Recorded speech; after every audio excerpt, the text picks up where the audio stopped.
여러분 안녕하십니까? 가장 빠른 종합뉴스 뉴스큐 시작합니다. 안일한 대응으로 여론이 악화하면서 SPC 회장이 대국민 사과에 나선 가운데 안전장치도 없이 단독 근무하다가 사망한 20대 노동자 유족들은 빈소에 빵만 놓고 갔지 누구도 딸의 죽음에 대해 설명하지 않고 있다면서 노동자를 기계로 생각하는 것 아니냐고 말합니다.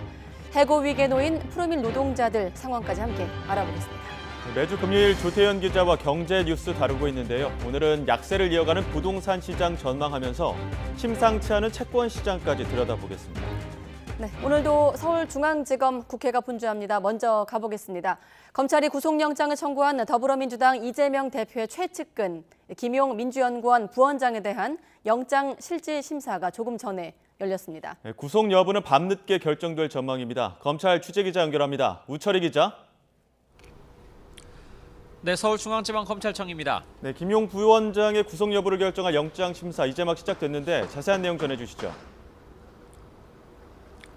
네, 서울중앙지방법원은 조금 전인 오후 3시 반부터 김용 민주연구원 부원장에 대한 구속영장 실질심사를 진행하고 있습니다.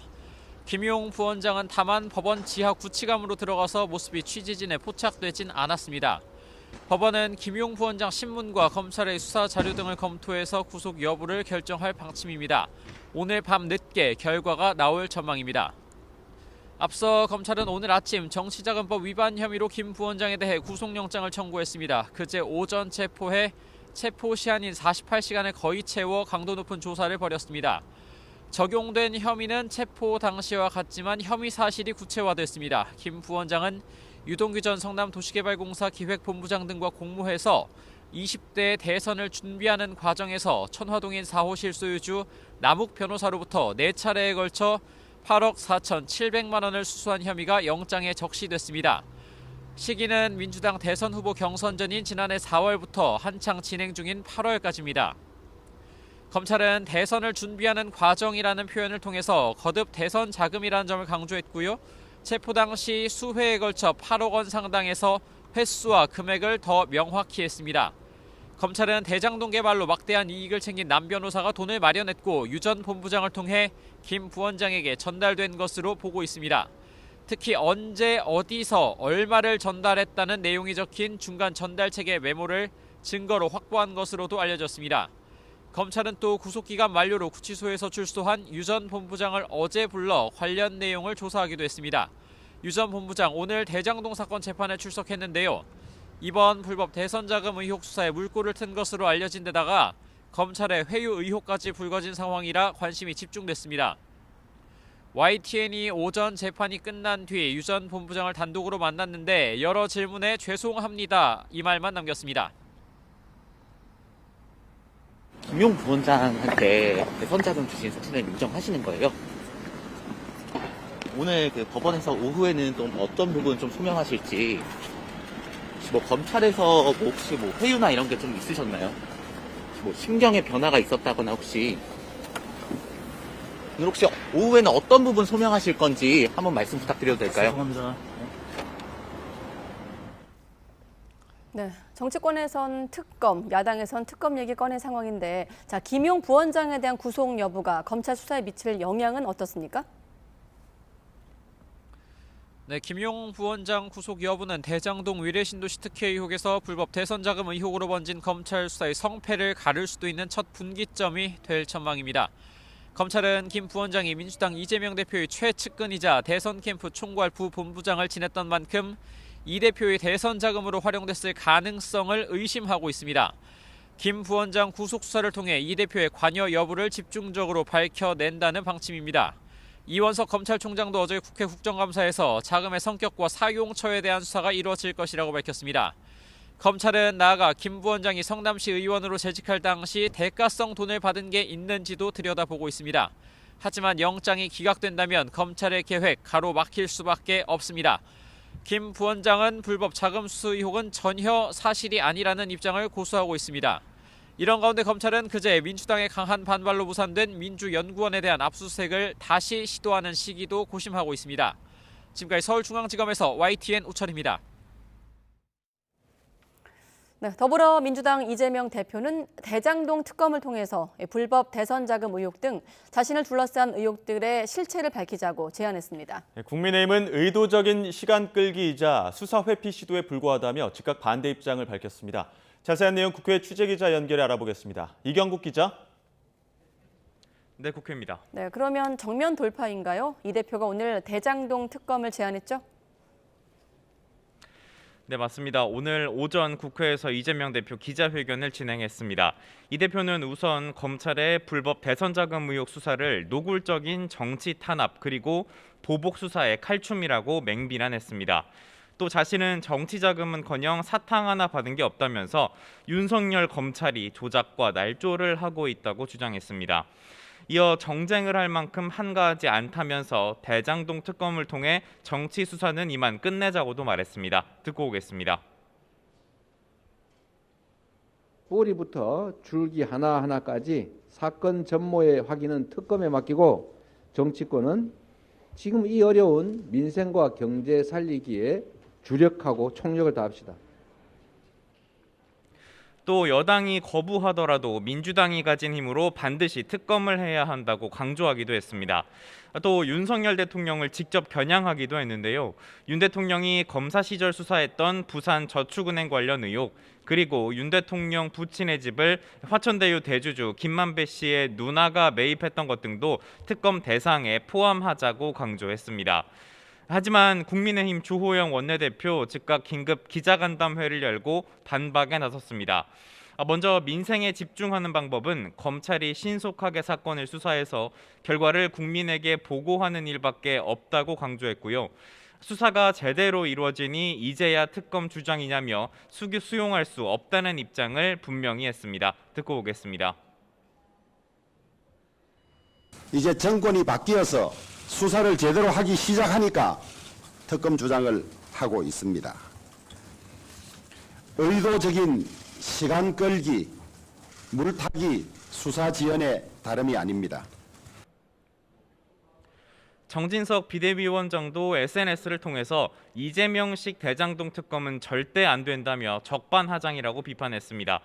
특히 이재명 대표가 자신의 입맛에 맞는 특별검사를 고르겠다고 할 거라면서 전형적인 꼼수라고도 지적했습니다. 이렇게 여야 갈등이 최고조로 치달으면서 정부조직법 개정안 처리는 물론이고 내년도 예산안 처리까지 난항이 불가피해 보이는 상황입니다. 네, 국정감사 관련 소식도 살펴보겠습니다. 오늘도 여야가 상임위 곳곳에서 충돌하고 있다고요. 네, 그렇습니다. 오늘 모두 합해서 12개 상임위가 국정감사에 나섭니다. 격전이 펼쳐지고 있는 곳은 역시 국회 법제사법위원회입니다. 서울중앙지방법원 등을 감사하고 있는데 시작부터 어제 대검찰청 국감 파행을 두고 여야가 서로 사과를 요구하며 고성이 오갔습니다. 질의 과정에서도 법원의 김용 부원장 체포영장과 민주연구원 압수수색영장 발부, 그리고 검찰의 유동규 전 성남도시개발공사 기획본부장 회유 의혹 등을 두고 공방이 이어졌습니다. 회의 장면 보고 오겠습니다. 법원은 오직 법과 증거에 의해서만 판단하는 기구 아니겠습니까? 맞습니다. 예, 그래서 어떤 정치적 상황을 고려하는 그것은 아닌 것이죠. 그렇습니다. 수시로 불러내가지고 회유하고 압박하고 누구 만나게 해주고 맛있는 거 먹이고 하면서 석방을 약속하고 일종의 거래를 한 거 아니냐라는 의혹이 충분히 제기될 수 있는 정황들이 많이 드러났는데, 이와 함께 다른 상임위 국감에서도 전면전이 이어지고 있습니다. 국회 교육위 국정감사에서는 국민대 숙명여대 총장이 증인으로 나온 가운데 김건희 여사의 논문 표절 의혹을 둘러싼 공방이 계속되고 있습니다. 권익위 등을 대상으로 한 정무위 국감에서는 전현희 권익위원장의 거취 문제가 또다시 도마 위에 오르기도 했습니다. 지금까지 국회에서 전해드렸습니다. 네, 그리고 서해 피격 공무원 사건 관련해선 서욱 전 국방부 장관 그리고 김홍희 전 해양경찰청장이 구속 갈림길에 서 있습니다. 네, 문재인 정부 대북 사건과 관련한 검찰의 첫 신병 확보 시도로 영장 결과에 따라 핵심 윗선에 대한 수사도 영향을 받을 것으로 보입니다. 현장 연결하겠습니다. 손효정 기자. 네, 서울중앙지법입니다. 네, 오전에 서욱 전 장관의 신문이 있었고 김홍희 전 청장의 구속영장 심사도 진행 중이죠? 네, 김홍희 전 해경청장의 구속 전 피의자 신문은 1시간 넘게 계속되고 있습니다. 김 전 청장은 법원에 출석하며 혐의를 인정하는지 또 잦은 월북으로 판단한 근거가 무엇인지 묻는 기자들의 질문에 침묵을 지켰는데요. 직접 보시겠습니다. 네, 혐의 인정하십니까? 감사원 중간 발표 결과 어떻게 생각하세요? 잦은 월북으로 판단한 근거가 뭡니까? 중간 수사 결과 발표 지시하신 거 맞습니까? 혐의 인정? 오늘 오전엔 서욱 전 국방부 장관의 신문이 먼저 진행됐는데요. 서 전 장관은 4시간 만에 신문을 마치고 법원에 빠져나갔지만 마찬가지로 별다른 말은 없었습니다. 이때 고 이대준 씨 친형 이래진 씨가 서 전 장관에게 달려들어 항의하면서 법원 관계자에게 제지당하기도 했습니다.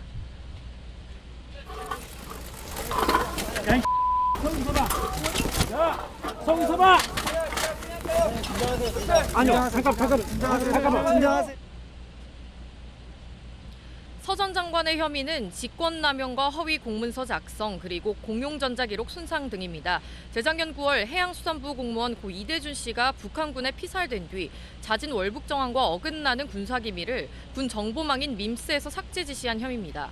또 이후 합참보고서에 월북과 관련된 허위 내용을 쓰도록 지시했다는 혐의도 받고 있습니다. 감사원도 피살 이튿날 관계장관 회의가 열린 뒤 서 전 장관 지시로 밈스에서 군 첩보 관련 보고서 60건이 무더기로 삭제됐다는 감사 결과를 발표했습니다. 김홍희 전 청장은 이씨 수색과 실종 수사를 지휘한 당시 해경 총책임자로 직권남용과 허위 공문서 작성 혐의를 받고 있습니다. 검찰은 김 전 청장 구속영장 청구서에 사자 명예훼손 혐의도 적시했는데요. 이 씨가 현실 도피 목적으로 월북했다는 수사 결과를 발표해 고인의 명예를 훼손했던 겁니다. 특히 이 씨 발견 당시 국내에선 구할 수 없는 한자가 적힌 구명조끼를 입고 있었다는 보고를 받고도 보지 않은 거로 하겠다고 말했다는 해경 관계자 진술도 확보한 것으로 파악됐습니다. 네, 두 사람 모두 혐의를 부인하는 것으로 알려졌는데 오늘 신문에선 어떤 점을 두고 다툰 겁니까? 네, 두 사람이 월북이 허위였다는 걸 알고도 직권을 남용했는지가 쟁점이 될 전망입니다. 앞서 서 전 장관의 신문에서도 검찰은 서 전 장관이 월북이 아닌 걸 알면서도 관련 자료를 짜 맞췄다고 주장한 것으로 알려졌습니다. 반면 서 전 장관 측은 당시 알려진 정보에 맞는 판단을 한 거라며 원본 기밀도 삭제한 적 없다는 기존 입장을 고수한 것으로 전해졌습니다. 하지만 검찰은 당시 이들의 지시가 정상적이지 않았다고 결론낸 것으로 파악됐습니다. 당시 국방부와 해경이 일련의 과정에서 핵심적인 역할을 한 국가기관인데 두 사람이 각 기관의 최고 결정권자로서 책임이 무겁다고 판단한 겁니다. 또 조사 때의 태도, 행적 등을 고려할 때 두 사람의 신병을 신속히 확보할 필요가 있다고 강조했습니다. 검찰은 이번 사건을 두고 국가기관들이 헌법과 법령에서 정한 절차에 따라 국민을 위해 국가가 할 의무를 제대로 수행했는지 따져볼 수 있는 사건이라고 평가했습니다. 두 사람의 신병 확보 여부에 따라 당시 박지원 전 국정원장과 서훈 전 국가안보실장 등 핵심 윗선을 겨냥한 수사 동력도 영향을 받을 것으로 전망됩니다. 지금까지 서울중앙지법에서 전해드렸습니다. 네, 오늘 이 문제 집중적으로 다룰 예정인데 먼저 고개 숙인 SPC. SPC그룹이 지난 15일 계열사에서 발생한 사망사고와 관련해 오늘 오전 대국민 사과와 재발 방지 대책을 발표했습니다. SPC그룹 허영인 회장은 책임을 통감하고 그룹 내 모든 사업장에 대해서 안전진단을 실시하겠다고 말했습니다. 취재기자 연결해서 들어보겠습니다. 박홍구 기자. 네, 경제부입니다. 네, 대국민 사과 어떤 방식으로 했습니까? 예, SPC 허영인 회장은 서울 양재동 본사에서 기자회견을 열어 고인과 유가족에게 사과했습니다. 허 회장은 이번 사고에 대해 책임을 통감하고 국민의 엄중한 질책과 지적을 겸허히 받아들이겠다고 말했습니다. 또 유가족들에게 최선을 다해 예우하겠다고 강조했습니다. 특히 사고 다음 날 인근 장소에서 작업이 진행됐던 것은 어떤 이유로도 설명할 수 없는 잘못된 일이었다며 모든 것은 자신의 불찰이라고 재차 머리를 숙였습니다. 앞으로는 이런 일이 재발하지 않도록 그룹 전 사업장에 대해 안전진단을 실시하고 사내에 안전경영위원회를 설치해 시스템을 재점검하겠다고 밝혔습니다. SPC는 이를 위해 앞으로 3년간 1,000억 원을 투자할 계획이라고 설명했습니다. 네, 사과했지만 미온적인 대응, 안일한 대응, 뒷북 대응으로 좀 논란이 일고 있는데 회사가 이렇게 뒤늦게 사과문과 안전대책 발표한 배경도 설명해 주시죠. 예, 오늘 SPC그룹 오너인 허영인 회장이 직접 나서 대국민 사과를 한 것은 사고가 발생한 지 일주일 만입니다. 지난 15일 아침 6시 20분 SPC 계열사인 SPL의 평택 공장에서 사고가 일어났습니다. 이 회사는 SPC 프랜차이즈 매장에 빵 반죽과 재료 등을 납품하는 업체로 20대 여성 노동자가 혼자 샌드위치 소스를 만들다 기계에 끼어 숨졌습니다. 이 과정에 회사의 안전조치가 미흡하고 후속 대응도 안일했던 것으로 드러나 파문이 계속 확산하던 중이었습니다. 경찰과 고용노동부는 회사 사무실 등을 압수수색하고 대표를 중대재해처벌법 위반 등의 혐의로 입건하는 등 강제 수사가 진행됐습니다. 또 회사 측이 고인의 빈소에 빵을 보내고 사고 다음 날 현장에 있던 다른 직원들에게 작업을 지시한 사실이 드러나며 여론이 악화됐습니다. 윤석열 대통령도 사망사고의 원인 조사가 끝나지 않은 상태에서 기계를 가동했다는 보도에 대해 경위 파악을 지시하기도 했습니다. 이렇게 회사 측의 대응을 놓고 비판의 소리가 커지고 대학가와 온라인 등에서 불매운동 움직임까지 확산하자 SPC는 뒤늦게 사과문과 사고 방지 대책을 내놓았습니다. 지금까지 경제부에서 YTN 박홍우입니다. 이런 가운데 숨진 20대 노동자 유가족은 사고가 발생한 SPC 계열사 SPL 법인과 경영진, 안전관리 책임자 등을 중대재해처벌법과 산업안전보건법 위반 혐의로 고소했습니다.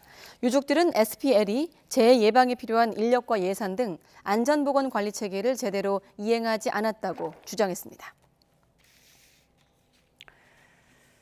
네, 경찰이 카카오톡 먹통 사태를 불러온 SK 판교 데이터센터 화재와 관련해 압수수색에 나섰습니다. 책임 소재를 놓고 카카오와 SK CNC 간의 신경전이 이어지고 있는 가운데 경찰은 화재 원인과 안전관리 준수 여부 등을 조사하고 있습니다. 취재기자 바로 연결해보죠. 김혜린 기자. 네, 사회일부입니다. 네, 경찰이 데이터센터 화재 사고 엿새 만에 강제 수사에 나선 겁니까? 네, 경찰은 오늘 오전 10시 10분쯤부터 경기 성남시 분당구 판교에 있는 SK CNC 판교 데이터센터와 사무실 등 두 곳에 수사관 15명을 보내 압수수색을 진행하고 있습니다. 이번 압수수색은 화재 원인과 설비 관리 감독 실태 등에 대한 자료 확보 차원인 것으로 알려졌습니다. 앞서 경찰은 화재 당시 CCTV를 분석해 지하 3층 전기실 안에 있는 배터리 한 개에서 불이 처음 시작된 것으로 파악했습니다. 리튬이온 배터리에서 스파크가 일어난 뒤 화재가 발생했고 뒤이어 자동 소화 설비가 작동하는 모습이 확인된 겁니다. 경찰은 화재가 배터리 관리 지침을 제대로 지키지 않아 일어난 건지 지침과 별개로 배터리 자체 문제로 일어난 건지 밝히는 데 수사력을 모으고 있습니다. 카카오와 SKCNC는 서비스 장애 원인과 책임을 두고 공방을 이어오고 있는데요. SKCNC 측은 화재 발생 4분 만인 오후 3시 23분에 카카오를 포함해 현장에 있는 고객사 직원에게 화재 사실을 알렸다고 밝혔지만 카카오 측은 3시 40분쯤 전화를 직접 걸어서 화재 상황을 파악했다고 반박하는 등 양측 주장이 엇갈리고 있는 겁니다. 수사당국이 화재 원인과 관련해 전반적인 내용을 검토 중인 만큼 수사 과정에서 양측 주장의 진위도 밝혀질 전망입니다. 앞서 지난 15일 카카오 등 주요 업체의 데이터 관리 시스템이 시설이 입주한 SK 판교 데이터센터 지하 3층에서 불이 났습니다. 인명피해는 없었지만 불을 진화하는 과정에서 건물 전체의 전력이 차단돼 데이터센터를 이용하는 카카오와 네이버 등의 서비스에 장애가 발생했습니다. 특히 카카오의 메신저 서비스 장애가 이튿날 새벽까지 계속되면서 이용자들이 큰 불편을 겪었습니다. 지금까지 사회 일부에서 전해드렸습니다.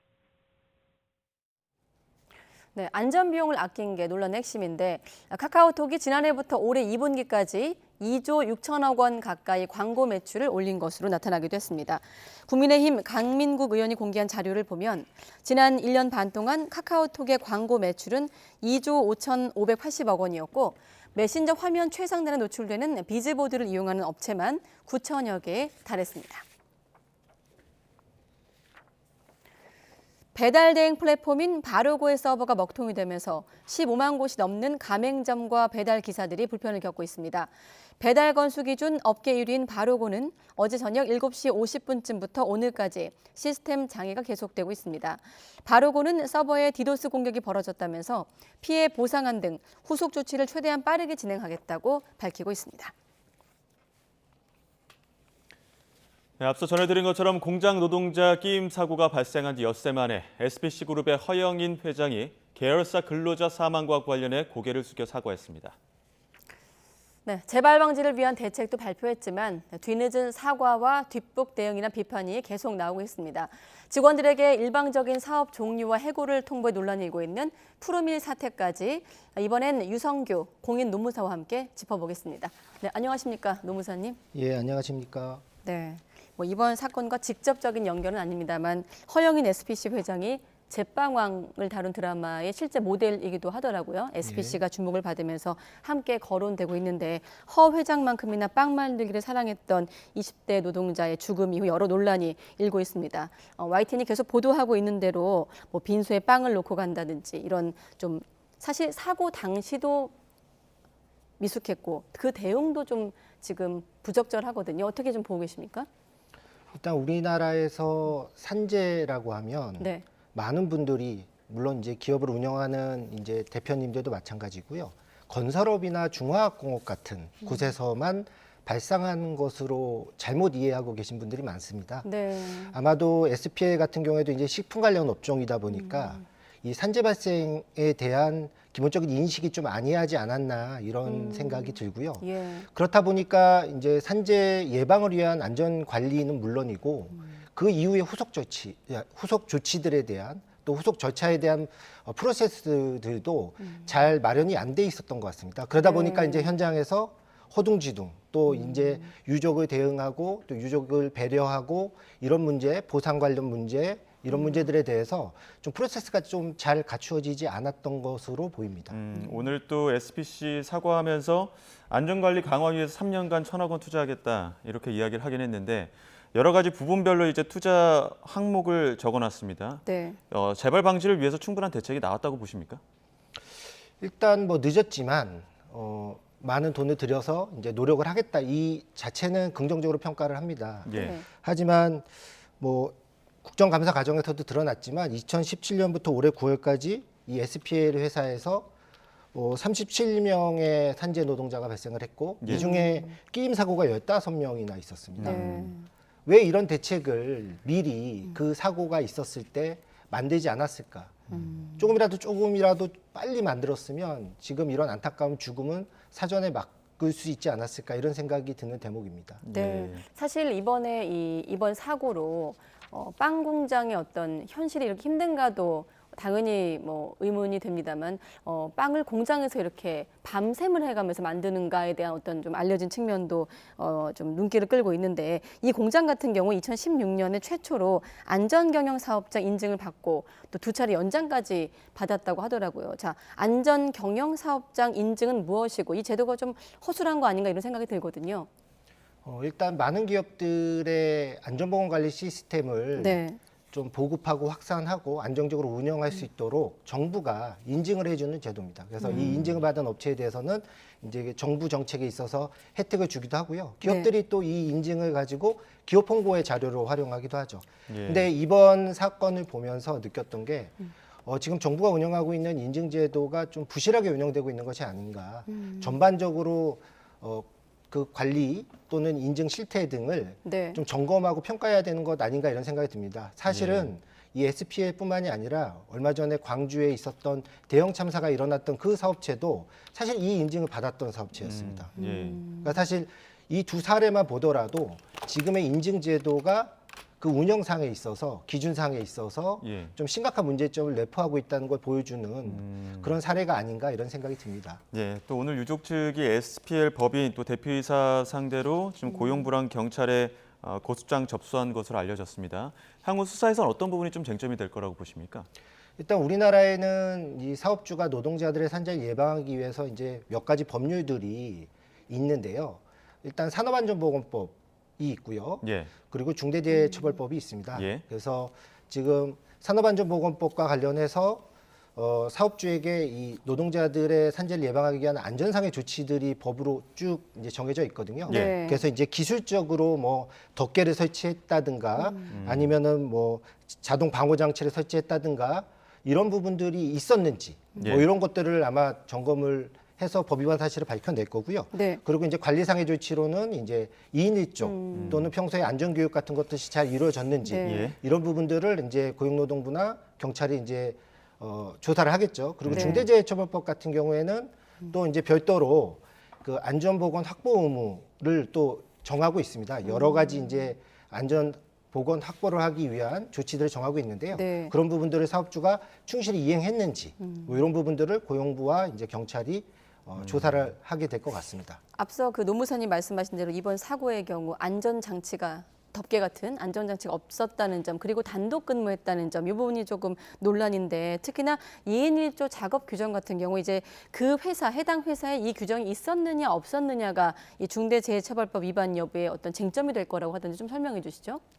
예, 일단 산업안전보건법도 그렇고요. 예. 중대재해처벌법도 그렇고 사업주가 자기 사업장에 또 네. 자기 사업장에 비치해 있는 기계나 작업 공정의 위험성을 스스로 평가하고 점검해서 산재를 예방하기 위한 조치들을 스스로 강구하도록 기본 예. 원칙이 그렇습니다. 네. 그래서 각 사업장별로 조치들이 다양한 거죠. 예. 그러니까 제가 보기에는 사실 이 공정 같은 경우에는 2인 1조도 꼭 필요했던 것으로 보이고 또 앵커께서 말씀하셨던 여러 가지 이제 안전보호구나 안전시설들도 필요했었던 것으로 보이는데 예. 그런 것들을 제대로 하지 않았기 때문에 산업안전보건법이나 중대재해처벌법상의 처벌 대상으로 네. 고용노동부나 경찰도 판단하지 않을까 이런 예. 조심스러운 예측을 해보고 있습니다. 네, 노무사님 또 한 가지 다른 언론을 통해서 유족인 이제 20대 여성 노동자 어머니가 인터뷰를 하면서 언론의 어떤 부분을 좀 문제 제기하셨냐면 자신의 딸을 소녀 가장으로 이제 묘사한 것에 대한 문제 제기를 했거든요. 왜냐하면 본인이 자청해서 이제 야간 근무를 한 것이 아니라는 점이거든요. 이 부분은 이제 동료의 어떤 증언도 함께 포함해서 좀 질문드릴 수 있을 것 같은데 이 부분도 근로 환경에 대한 조사 과정에서 좀 쟁점이 될까요? 야간 근무를 선택했느냐 아니냐에 대한 문제죠. 그렇죠. 그 안전보건 확보 의무라고 하는 거는 네. 사고를 예방하기 위한 것뿐만이 아니라 질병을 예방하기 위한 것까지도 포함을 합니다. 예. 그래서 야간 근무를 하게 되면 이제 노동자가 과로로 인한 내심혈 관계 질환 발생 가능성이 높아지고요. 네. 그 암이나 기타 질병들의 발병 가능성이 높아지게 되죠. 예. 그래서 이런 부분들도 만약에 노동자의 의사에 반하여 또는 노동자가 원했다고 하더라도 노동자의 건강을 생각하지 않고 장시간 노동 또 장시간 심야 노동을 시켰다면 예. 그것도 역시 산업안전보건법 위반에 문제가 발생을 하겠죠. 네. 예, 그 민주당 측 의원들이 현장 방문했을 때 현장에서 나온 얘기가 2인 1조 근무가 2명이서 한 현장에 같이 근무를 하는 게 아니라 2명이서 교대로 근무하는 방식으로 알고 있었다. 이런 또 현장 이야기가 있더라고요. 그런 부분들도 앞으로 수사 과정에서 어느 정도 쟁점이 되지 않겠습니까? 그렇죠. 2인 1조라고 하는 거는 물리적으로 한 공간에 2명이 있었다고 2인 1조 근무로 인정이 되는 것은 아닙니다. 네. 2인 1조 근무의 필요성은 혹시나 모르는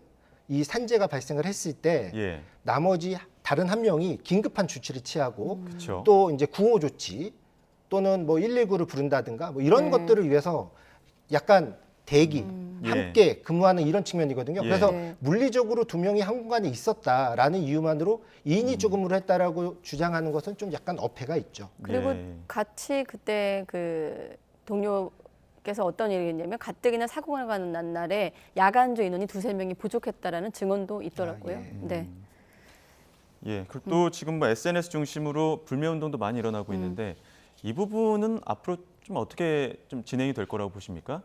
회사 입장에서건 사실 가맹주들도 있기 때문에 예. 그렇죠. 지금 SPC가 오늘 뭐 조치를 발표를 하긴 했지만 사실은 불매 운동이 이 시민들 노동조합의 사실 이게 분노로부터 촉발이 된 거거든요. 예. 네네. 그래서 이게 쉽게 가라앉을 것 같지 않고 또 이런 유사 사건들에 있어서 항상 느끼는 좀 안타까운 점이 뭐냐면 피해가 이게 또 그 본사뿐만이 아니라 이 프랜차이즈 가맹 소상공인들한테까지 점주들. 여파를 미치는 것.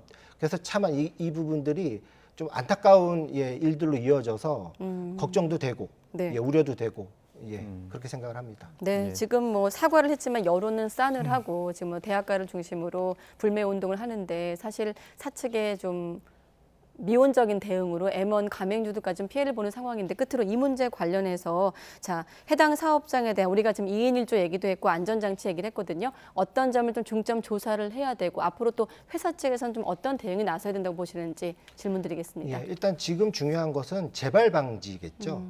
그래서 사고의 원인을 좀 정확하게 규명을 해야 되고요. 예.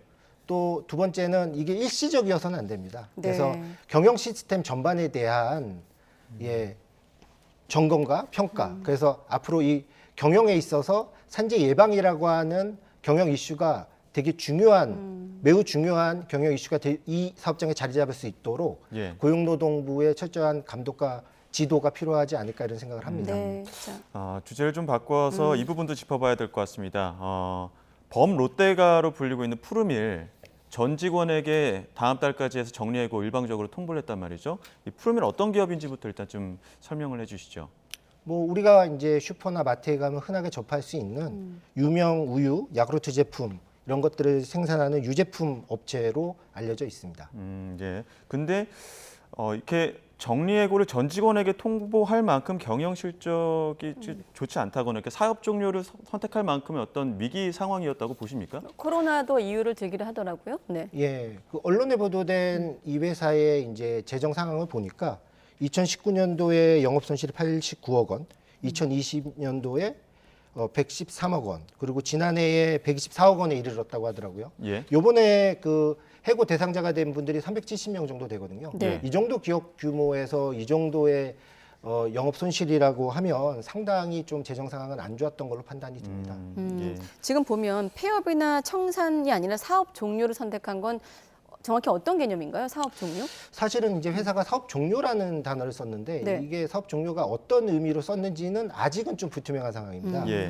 이제 완전하게 법인 청산을 하겠다는 건지, 즉 우리가 이제 흔하게 사회적으로 회사 문을 닫는다, 이제 앞으로 사업을 전혀 하지 않겠다 이런 뜻으로 쓴 건지, 아니면 법인을 존속시키면서 일부 사업 또는 핵심 사업을 중지하겠다고 쓴 것인지, 그게 좀 지금 상황이 조금 불투명하고요. 사실 요 부분이 어떤 의미인지에 따라서 사업주가 지켜야 되는 법적 의무랑 노동자들이 주장할 수 있는 권리의 내용들이 조금 달라집니다. 이게 폐업이라고 한다고 하면 법인세도 상당히 많이 내야 된다고 하던데 그런 부분도 좀 차이가 있는 거 아닙니까? 제가 언론 보도를 보니까 그동안에 이제 법인세 감면 받았던 부분이 좀 쟁점이 되는 것 같습니다. 그래서 감면을 받았던 부분들을 이게 이제 완전하게 이제 법인 청산이나 문을 닫게 되면 문제가 생기는 것으로, 물론 이제 지금 정확한 사실은 아닙니다. 지금 기업에서 그 내용을 공개하거나 밝힌 게 아니라 언론 보도를 통해서 간간히 나오는 내용이니까요. 그래서 그런 언론 보도를 제가 접한 적은 있습니다. 그 부분은 좀 확인이 필요하다는 확인이 필요한 부분일 것 말씀이시고, 아까 화면에 지금 나가고 있는데 지금 보면 근로기준법 제24조 3항을 언급하면서 애초에 50일 전까지 해고 통보해야 되지만 불가피한 사정에 따라 정리해고를 결정했다. 자, 이번 이 정리해고 공고에 어떤 문제점이 있습니까? 노무사님. 불가피한 사정이 있다고 해서 법에서 정하고 있는 절차를 어길 수는 없습니다. 그래서 이 절차가 정리해고가 맞다면 이제 근로기준법에서 정하고 있는 절차를 준수해야 되죠. 만약에 불가피한 사정이 있다고 해서 사업주별로 법을 지키고 안 지키고 이렇게 선택적으로 할 수 있도록 해놓는다면 그 법은 실효성이 없다고 봐야 되겠죠. 근데 이게 근로기준법 보면은 뭐 경영상의 이유로 긴박한 필요가 있을 때 해고를 불가피한 경우 뭐 이런 다양한 조항들이 있지 않습니까? 좀 소개를 해드릴까요? 근로기준법에 따르면 일단 정리해고를 하려면 지금 앵커께서 말씀하셨던 긴박한 경영상의 필요성이 있어야 되고요. 그리고 그냥 해고할 수 있는 게 아니라 다양한 해고 회피 노력들을 해야 됩니다.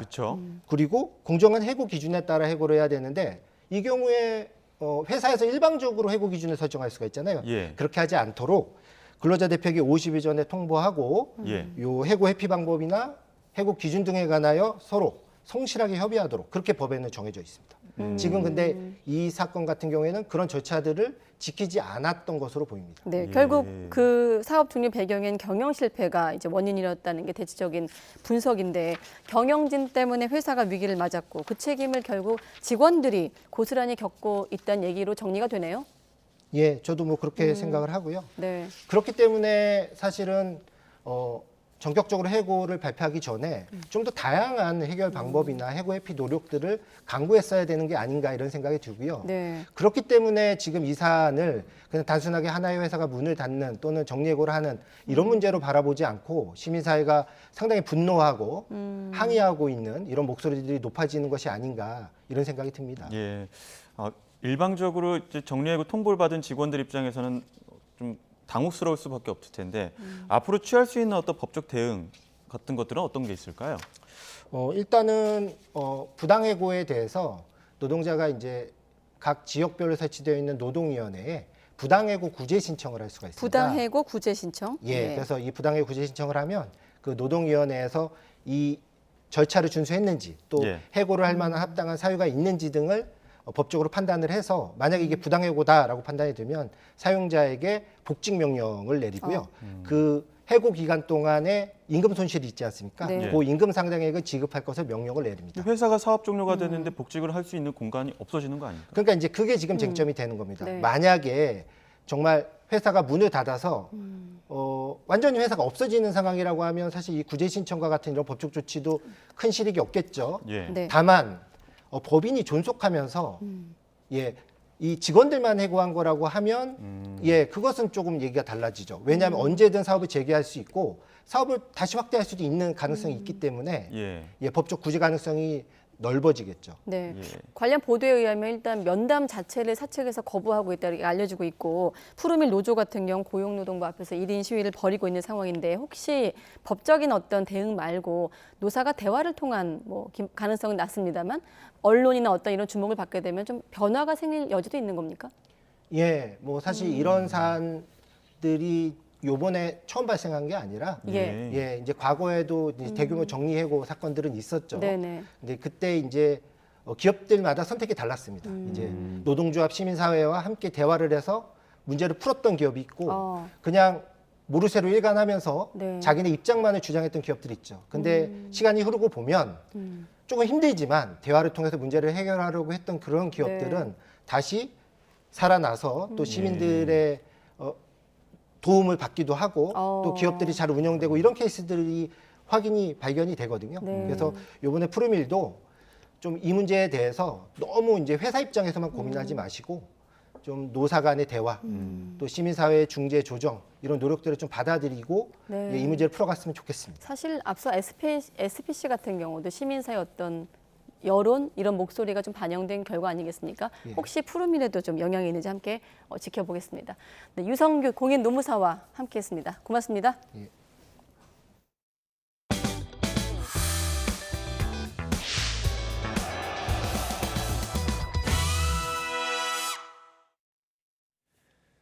코로나19 감염 재생산 지수가 9주 만에 1을 넘어섰습니다. 방역당국은 유행 규모가 큰 폭으로 증가하진 않을 거라며 독감과 동시 유행 가능성에 대비해야 한다고 강조했습니다. 취재기자 연결합니다. 최명신 기자. 네, 최명신입니다. 네, 신규 환자 현황부터 전해주시죠.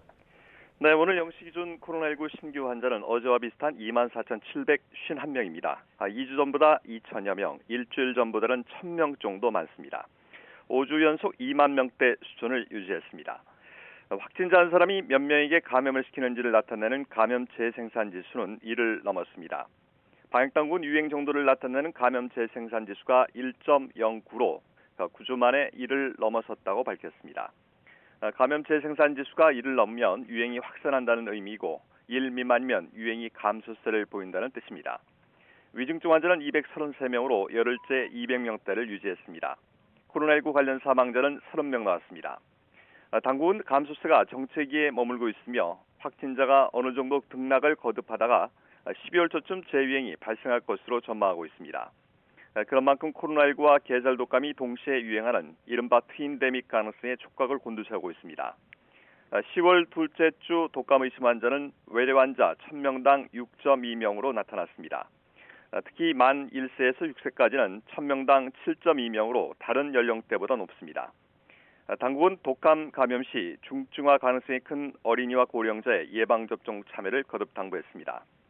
당국은 또 가을 단풍 절정기와 축제 성수기를 맞아 17개 시도 유명 행락지와 축제장에 2,500명의 방역관리 요원을 투입하기로 했습니다. 인천공항을 포함한 8개 공항엔 검역 지원 인력 150여 명을 배치해 국제선 여객 수요 급증에 대비한다는 계획입니다. 또 군대 내 재유행에도 대응하기 위해 입영 전 PCR 검사와 휴가 장병에 대한 자가 검사 후 복귀를 지속적으로 실시하기로 했습니다. 여기에 15,000여 명이 격리 가능한 확진자 생활관을 확보하고 군 선별진료소와 응급실에서 24시간 진료를 제공하기로 했습니다. 지금까지 사회부에서 YTN 최명신입니다. 코로나19의 새로운 재유행이 다음 달에 시작될 거라는 전망도 나왔습니다. 정재훈 가천의대 예방의학과 교수는 SNS에 11월 초중순 한 변이종이 급격히 치고 올라와 본격적으로 재유행이 시작될 거라고 예측했습니다. 이어 미국과 유럽에서 BQ1과 BQ1.1 변이의 비율이 높아지고 있다며 우리나라에서도 이 변이들이 본격적인 재유행을 주도할 것으로 전망했습니다. 전세 시세가 크게 낮아지면서 임대인이 임차인에게 보증금을 돌려주기 어려워지는 역전세가 서울 아파트 곳곳에서 나타나고 있습니다. 장기화한 거래 가뭄으로 집값이 하락하면서 연쇄적으로 나타나는 현상으로 보이는데요. 앞으로 더 늘어날 거란 전망입니다. 최기성 기자입니다. 서울 은평구에 있는 400세대 규모 아파트입니다. 전용 면적 84제곱미터에 거주하는 한 세입자는 최근 보증금을 2천만 원 올려 전세 계약을 연장하려던 계획을 바꿨습니다. 부동산 시장이 침체기에 들어서자 오히려 기존 보증금보다 3천만 원 낮은 금액에 재계약해달라고 요구하고 나선 겁니다. 지금 다 어디 구할 수 있는데 다 구해서 3천만 원 만들어서 내주기로 했어요. 아니면 세입자 나간다 그러면 빼줘야 되잖아요. 서울 서대문구에 있는 한 아파트 역시 비슷한 상황입니다. 2년 전엔 전용 59제곱미터 평균 전세 보증금이 3억 4천만 원이었는데 지금은 2억 5천만 원입니다. 가격이 조금 저희들 예상보다 좀 많이 떨어지다 보니까 지금 현재 살고 있던 집에서 갱신청구권을 사용했던 임차인들도 한 번 더 연장해서 재계약해서 사시는 분들이 많은 것 같아요. 올해 1월부터 9월까지 서울 아파트에서 역전세가 발생한 전세 계약을 살펴보면 보증금은 2년 전보다 평균 8천만 원 하락했습니다. 전세 매물도 쌓여가고 있는 모습입니다. 2년 전 같은 시기와 비교하면 서울 아파트 전세 매물은 5배 가까이 늘었습니다.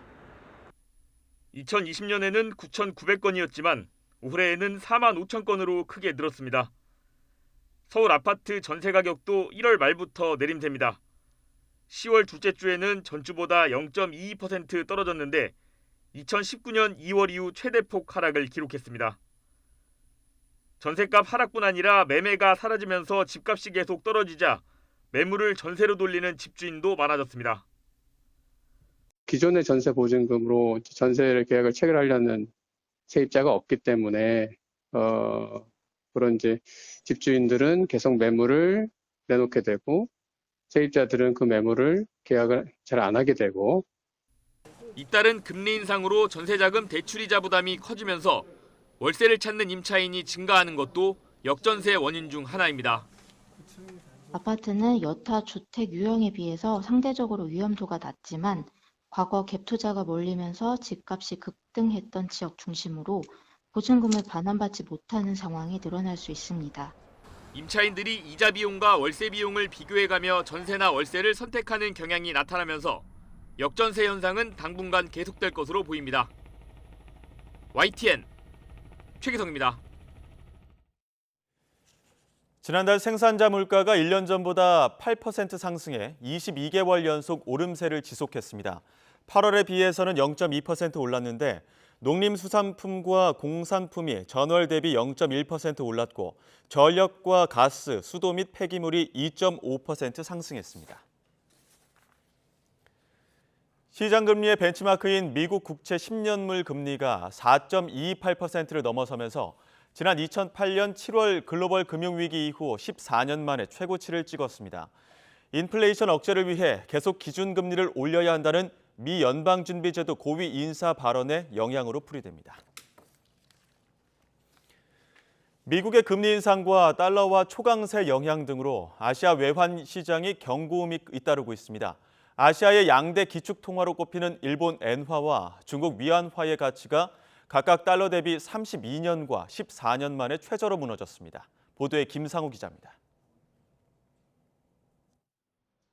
요즘 한국은 물론 중국과 일본 등 아시아 외환 시장은 하루가 멀다 하고 요동치는 달러 대비 자국 통화환율 때문에 말 그대로 총성 없는 전쟁터입니다. 아시아의 기축통화로 꼽히는 중국 위안화가 최근 달러 대비 역내 환율이 7.2279 위안으로 글로벌 금융위기 때인 2008년 이후 14년여 만에 최저로 떨어지는 등 가뜩이나 좋지 않은 중국 경제의 악화를 부채질하기 때문입니다.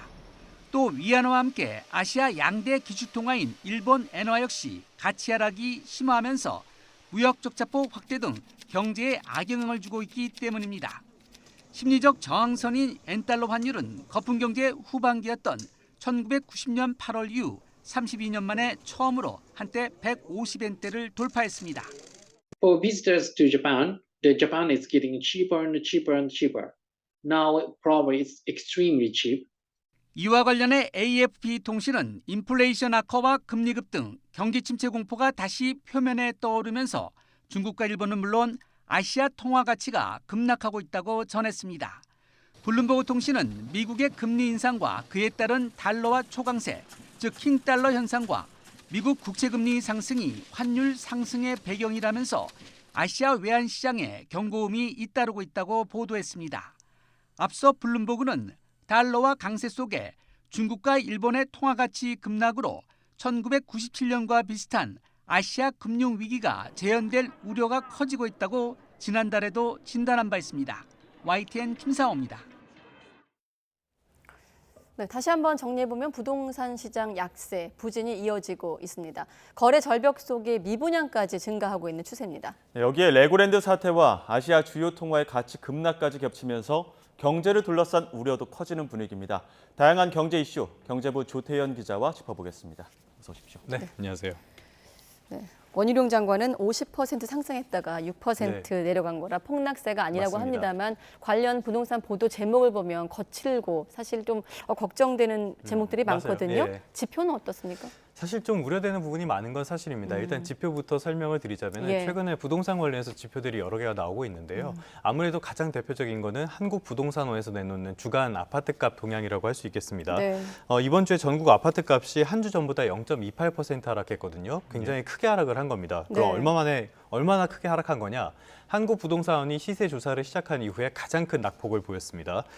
전국이 왜 이렇게 떨어졌을까요? 당연히 수도권과 지방이 모두 떨어졌기 때문이겠죠. 네. 이번에는 일단 서울만 한번 살펴볼 텐데요. 서울이 0.27% 하락했습니다. 이게 10년 4개월 만에 가장 큰 하락폭이었어요. 서울 부동산 정보 광장에서 이 부동산 거래, 집 거래들 이렇게 실시간으로 공지를 해주거든요. 예. 지난달에 아파트 거래가 얼마나 됐냐면은 555건이 됐습니다. 네. 아직 신고 기간이 10일 정도 남아서 조금 늘어나긴 하겠지만 이게 지난해 9월에 부동산 시장 한참 뜨거웠을 때 2,700건 가까웠거든요. 그러니까 일단 지금까지 상황을 봤을 때는 거의 5분의 1로 줄어들었다고 볼 수 있겠습니다. 시장에 매물은 나오는데 수요가 없어서 거래가 이루어지지 않다 보니까 어떻게 되겠어요? 자연스럽게 가격은 하락하게 되겠죠. 네. 그러면서 이렇게 부동산 시장의 부진이 계속 이어지고 있습니다. 이러다 보니까 입주도 부진한 상태예요. 주택산업연구원에서 아파트 입주 전망 지수라는 걸 조사해서 발표를 하는데 이번 달에 47.6으로 나타났습니다. 이게 입주가 굉장히 좀 부진할 거라는 지표인데 기준선이 100이니까 아주 밑에 있죠. 이게 결국에는 아파트 실제 입주로도 이어지는데요. 지난달에 입주율이 72.6%에 그쳤습니다. 그러니까 분양을 받은 사람 10명 가운데 3명은 들어가지 않았다는 뜻이 되는 거예요. 네. 그러면은 왜 안 들어가냐? 분양을 받은 사람들 가운데 상당수는 기존에 살던 집을 팔고 본인 그 집이 집으로 안 들어가야 팔린 됩니다. 거지. 근데 집이 안 팔려요. 예. 그러니까 들어갈 수가 없게 되는 거고요. 또 세입자를 구해야 되는데 구하지 못하는 경우들도 많습니다. 지금 조금 전에도 리포트 나왔지만 역전세난이라는 말이 계속 나오고 있잖아요. 예. 또 기준금리가 높아지면서 잔금 대출을 받지 못하는 경우도 있습니다. 그러니까 지금 부동산 시장은 이렇게 보나 저렇게 보나 상당히 좀 부진한 상태다 이렇게 볼 수 있겠습니다. 지금 전국적으로 조금씩 떨어지고 있는 건데 지역별로도 그 낙폭의 차가 좀 있을 것 같아요. 맞습니다. 서울 내에서도 차이가 좀 많이 보이는데요. 네. 일단은 작년에 부동산 시장 한참 뜨거웠을 때 어디 이름 많이 들으셨어요? 노도강. 그렇죠. 노도강 많이 들었죠. 그때 부동산 값이 워낙 빠르게 오르다 보니까 이른바 패닉 바잉 수요가 생겼습니다. 그런데 이렇게 빚을 내서 시장에 진입하는 사람이 서울에서 어딜 살 수 있겠어요? 비교적 저렴하다고 볼 수 있는 노도강. 노원, 도봉, 강북 이런 데를 택하는 곳이 많습니다. 네. 그런데 기준금리가 오르면서 이 중저가 아파트 단지부터 빠르게 하락하고 있는 거예요. 이 한국부동산원이 내놓은 또 다른 지표가 있는데 서울 아파트 매매 수급 지수라는 게 있습니다. 예. 이게 100을 밑돌면 사려는 사람보다 팔려는 사람이 더 많다는 뜻이거든요. 네. 이게 서울 전체가 76까지 하락했습니다. 그런데 노도강만 한번 볼게요. 수급 지수가 70 아래까지 떨어졌습니다. 역대 최저치입니다. 그리고 또 비교적 저렴한 곳 하면은 다른 곳도 생각나는 데가 있을 거예요. 뭐 은평, 서대문, 마포 이런 데를 말하죠. 여기를 서부권이라고 하는데 네. 여기도 70 아래로 떨어졌습니다. 그러니까 지금 상황을 종합을 해보면 전반적인 부동산 시장이 침체가 돼 있고 부진한데 그중에서도 빠르게 올랐던 중저가 중심의 지역들 이런 곳이 더 빠르게 하락하고 있다. 이렇게 종합을 할 수 있겠습니다. 네, 최근에 워낙 금융시장이나 이제 경제가 출렁이니까 고점이나 저점을 전망하는 건 뭐 쉽지 네. 않습니다만 조태영 기자는 어떻습니까? 부동산 시장 약세는 당분간 계속된다고 전망하고 있나요? 저점은 말씀드리기가 어렵지만 네. 약세는 계속 이어진다고 그거는 분명하게 말씀드릴 수 있을 것 같습니다. 예. 이제 한국은행이 이번 달에 50bp 기준금리를 높이면서 이런 이야기를 했어요. 불확실성이 너무 크다. 그래서 선택을 하기가 쉽지가 않다라는 이야기를 했는데 그 불확실성 중에 가장 큰 거는 역시 미국의 통화 정책이라고 할 수 있겠습니다. 지금 미국이 다른 나라들 분위기를 보면은 미국이 기준금리를 너무 빠르게 높이니까 우리는 이만큼까지 높이고 싶지 않지만 어쩔 수 없이 따라가는 측면이 강하거든요. 그건 우리나라도 마찬가지고. 그런데 미국의 지난달 소비자 물가 지수가 여전히 높게 나왔습니다. 지금은 사실 물가는 통화적인 현상이긴 하지만 지금 고물가는 그런 뭐 경기 과열이나 고용 과열보다는 역시 공급망에 문제가 있기 때문에 큰 효과가 없었다라고도 볼 수 있는데요. 네. 그렇다고 해도 고물가가 이어지니까 미국이 다음 달 초에 이 FOMC 회의를 열어서 기준금리를 결정하는데 이번에도 75bp 그러니까 소위 말하는 자이언트 스텝을 밟을 가능성이 굉장히 크게 점쳐집니다. 그러면 우리나라도 대응을 할 수밖에 없겠죠. 그래서 기준금리를 또 한 번 크게 올릴 것으로 전망이 되고 있는데요. 그러면 기준금리가 높아졌으니까 그만큼 자산시장에는 부정적인 영향을 미칠 수밖에 없습니다. 그래서 앞으로도 좀 약세가 이어질 가능성이 크고요. 네. 네. 이 부동산 경기 악화하면서 금융시장에도 영향을 미치고 있는데 지금 또 최근에는 채권 시장이 굉장히 불안하다고요. 네, 맞습니다. 지금 미분양 같은 것들도 문제가 생기면서 2009년 사태가 다시 재발하는 거 아니냐 이런 우려도 나오고 있는데요. 이번에는 이제 금융시장에도 좀 문제가 생겼습니다. 이거는 조금 복잡하니까 차근차근히 좀 말씀을 드릴게요. 레고랜드 얘기 나오고 맞습니다. 강원도 얘기 나오더라고요. 네. 배경이 좀 복잡합니다. 일단은 레고랜드 개발을 위해서 강원도가 출자 회사를 만들었습니다. 이게 강원 중도개발공사라는 회사인데요. 근데 사업이 계속 지연되고 이랬잖아요. 그러면서 이 회사의 재무 구조가 굉장히 크게 악화가 됐습니다. 네. 그래서 빚을 갚을 수가 없게 됐어요. 근데 강원도가 그거를 빚 보증을 서고 있었거든요. 근데 강원도가 그걸 갚는 대신에 네. 회사를 기업 회생을 하겠다 이렇게 선언을 했습니다. 그러다 보니까 결국엔 그래서 어떻게 됐냐? 이 자산 유동화 증권이라고 하는데요.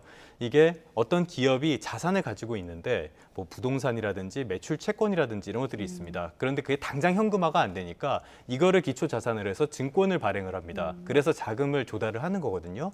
이 2천억 원 규모의 이 증권이 부도가 났습니다. 그러면 이게 무슨 문제가 생기냐? 지자체가 보증을 한 채권이라는 건 굉장히 안전한 채권입니다. 회사에서 갚지 못한다 그래도 지자체에서 보증을 해줬으니까 지자체가 갚아줄 거 아니에요. 근데 지자체도 갚지 못하는 채권이 있으면 이거 일반 기업들이 발행한 걸 어떻게 믿고 하겠어? 이렇게 돼버리는 겁니다. 그래서 단기 채권 시장에서 지금 채권 금리가 굉장히 빠르게 올랐고요. 여기 그렇게 올랐음에도 미달이 나는 사태까지 지금 벌어졌습니다. 그러니까 소위 말해서 단기 채권 시장이 거의 붕괴 수준까지 가버렸다 이렇게 볼 수 있습니다.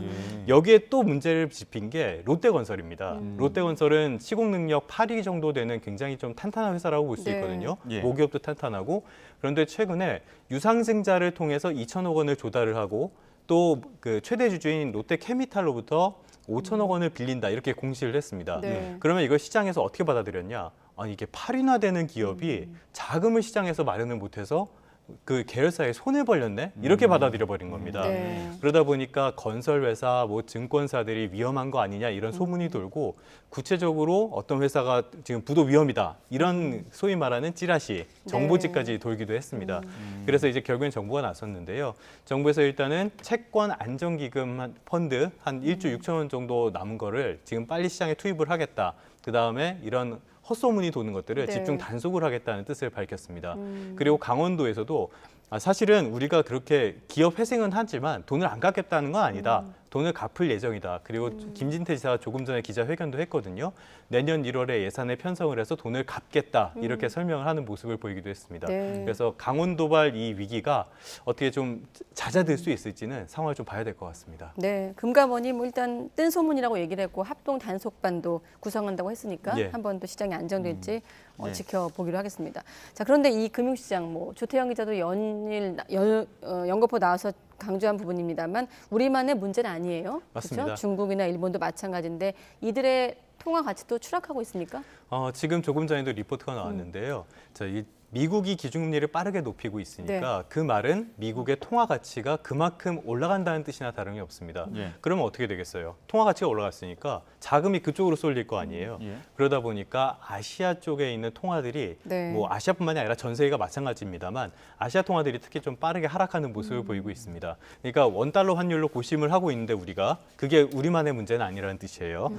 지금 보면은 N달러 환율이 1달러에 장중 150엔을 넘기도 했습니다. N달러 환율이죠. 이게 일본이 한참 호황이었던 그 거품 경제 후반기 1990년 이후에 32년 만에 처음 있는 일입니다. 우리도 원달러 환율의 심리적 마지노선을 뭐 1,400원이니 1,500원이니 이렇게 이야기를 하잖아요. N달러 환율은 한 150엔 정도를 심리적 마지노선으로 보거든요. 이게 무너졌으니까 좀 위험할 수도 있는 상황이고요. 그러면 엔화만 떨어졌냐? 위안화도 가치가 폭락했습니다. 위안 달러 환율이 지금 7위안 초반대인데 이게 2008년 12월 그러니까 글로벌 금융위기 이후에 가장 높은 수준입니다. 이 아시아 주요 3개국 통화의 가치가 계속 다 폭락을 하고 있는 건데요. 지난해 말과 비교를 해보니까 엔화가 한 30% 정도 빠졌고요. 원화가 20%, 위안화가 한 15% 이렇게 급락하는 모습을 보여줬습니다. 그 수치들만 보면은 글로벌 금융위기 말씀하셨던 그리고 97년에 아시아발 또 금융위기 이런 것들이 떠오르게 되는데 결국에 지금 이러한 현상들이 그러한 금융위기의 전조 아니냐 이런 이야기 나오고 있거든요. 맞습니다. 상당히 좀 우려되는 부분인 건 사실이에요. 정부는 지금 펀더멘털은 튼튼하다 이렇게 이야기를 하고 있지만 위기들이 겹치게 되면 어떻게 될지 모르는 거거든요.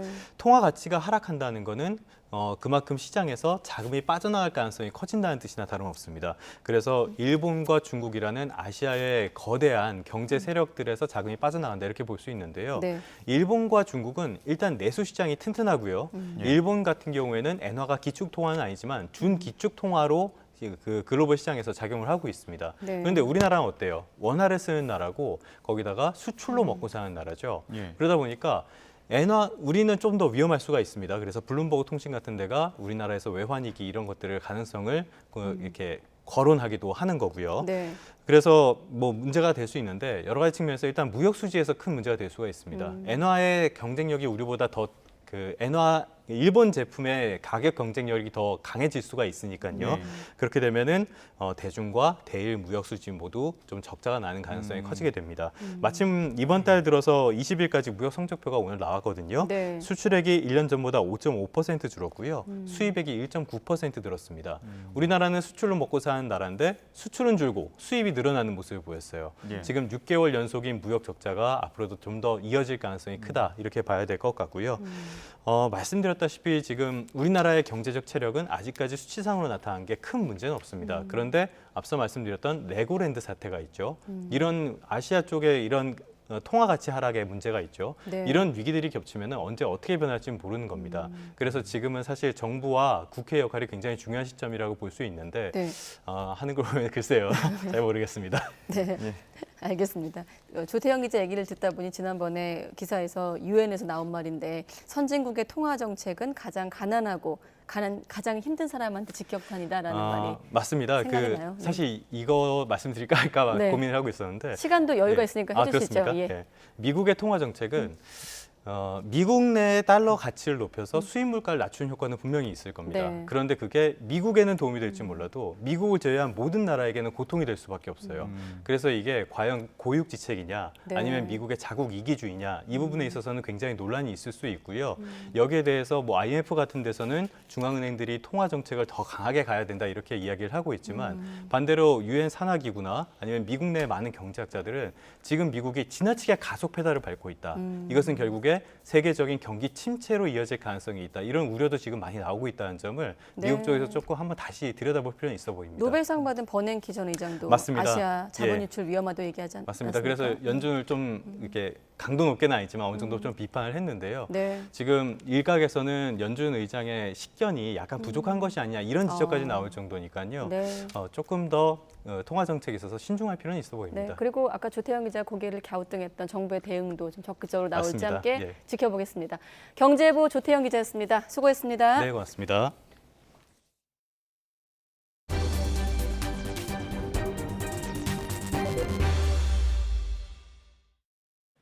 지난 여름 윤석열 대통령은 강력 범죄를 줄이기 위해 모든 경찰관에게 권총을 하나씩 지급하는 방안을 마련하라고 지시했습니다.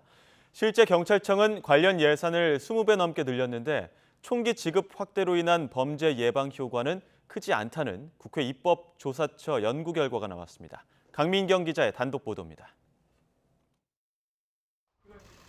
행정안전부 경찰국 신설로 경찰의 반발이 이어지던 지난 7월, 윤석열 대통령은 서울 신촌지구대를 직접 방문했습니다.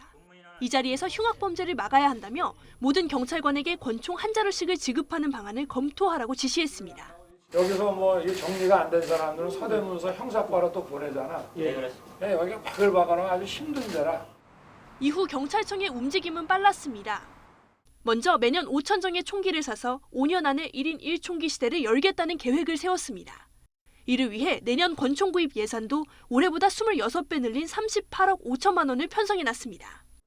각 경찰서에 보관 중이던 미사용 권총은 이미 지구대와 파출소에 지급했습니다.